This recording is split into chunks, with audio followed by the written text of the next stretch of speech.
Hello friends, সবাই কেমন আছেন? আশা করি সবাই অনেকটা ভালো এবং অনেকটা সুস্থ আছেন। তো আপনাদের ভালো ও শুভ কামনা নিয়ে চলে আসলাম আরও একটা নতুন ভিডিও নিয়ে। আমরা অনেকে ভিডিও এডিটিং করার জন্য ক্যাপকাট অ্যাপ্লিকেশনটি ইউজ করি এবং ক্যাপকাট অ্যাপ্লিকেশনটি ইউজ করার জন্য একটা ভালো ভিপিএন এর প্রয়োজন হয়। তো আমি আপনাদের সঙ্গে আজকে নিয়ে আসলাম ভালো একটা ভিপিএন, যেটা দিয়ে আপনি খুব স্মুথলি এবং খুব স্পিডলি আপনি ক্যাপকাট অ্যাপ্লিকেশনটি ইউজ করতে পারবেন এবং খুব তাড়াতাড়ি ভিডিওগুলো এডিটিং করতে পারবেন।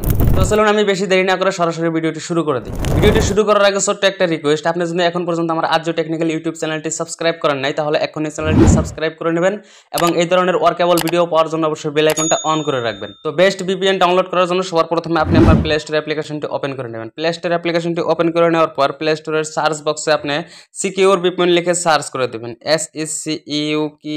সিকিউর ভিপিএন লিখে সার্চ করে দেবেন, ঠিক আছে? তো সিকিউর ভিপিএন লিখে সার্চ করে দেওয়ার পর আপনার সামনে অনেকগুলো ভিপিএন বেরিয়ে আসবে। তো এখান থেকে যে সবার প্রথমে যে আপনি দেখতে পারতেছেন সিকিউর ভিপিএন, তো এই অ্যাপ্লিকেশনটি সবার প্রথমে আপনি ডাউনলোড করে নেবেন। তো দেখুন এটা ছোট্ট একটা ভিপিএন, দেখুন 5 এমবির একটা ভিপিএন, কিন্তু ক্যাপকাট অ্যাপ্লিকেশনের জন্য খুব ভালো রেজাল্ট দিয়েছে। আমি নিজে রিভিউ করেছি, আমি নিজে এই ভিপিএন দিয়ে কিন্তু ক্যাপকাট অ্যাপ্লিকেশনটি ইউজ করি। তো এবার দেখুন ডাউনলোড করার পরে সবার প্রথমে আপনি ওপেন করে নেবেন। ওপেন করে নেওয়ার পর আপনার সামনে এই ধরনের ইন্টারফেসটা চলে আসবে। তো এখান থেকে সিম্পলি আপনি অ্যাকসেপ্টের উপরে একটা ক্লিক করে দেবেন। তো অ্যাকসেপ্টের উপরে ক্লিক করে দেওয়ার পর কিছুক্ষণ এখানে লোডিং নেবে।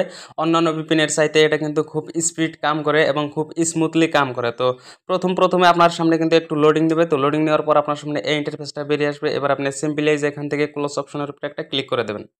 তো ক্লোজ অপশনের উপরে ক্লিক করে দেওয়ার পর আপনার সামনে এই ধরনের ইন্টারফেস বেরিয়ে আসবে। তো এখান থেকে আপনি সিম্পলি কানেক্টের উপরে ক্লিক করে দেবেন। কানেক্টের উপরে ক্লিক করে দেওয়ার পরে যেখানে দেখতে পারতেছেন কানেকশন রিকোয়েস্ট বলে একটা লেখা আসবে। তো এখানে আপনি চাইলে এটা পড়ে নিতে পারবেন। তো সিম্পলি আপনি এখানে ওকের উপরে ক্লিক করে দিলাম, ঠিক আছে? তো ওকের উপরে ক্লিক করে দেওয়ার পর দেখতেছেন 1 সেকেন্ডের ভিতরে কিন্তু কানেক্টিং হয়ে গেল। তো আপনার ভিপিএনটি কানেক্টিং হয়ে যাওয়ার পর সিম্পলি আপনি আপনার যে ক্যাপকাট অ্যাপ্লিকেশনটি আছে খুব সহজেই ইউজ করতে পারবেন। তো এই ছিল আজকে আমার ভিডিও। তো ভিডিওটি কেমন লাগলো আশা করেছি ভালো লেগেছে। যদি ভিডিওটি ভালো লেগে থাকে তাহলে অবশ্যই একটা লাইক করে দেবেন, সাথে আপনার মন্তব্য জানিয়ে যাবেন এবং আমার চ্যানেলটি সাবস্ক্রাইব করে সাথে থাকবেন।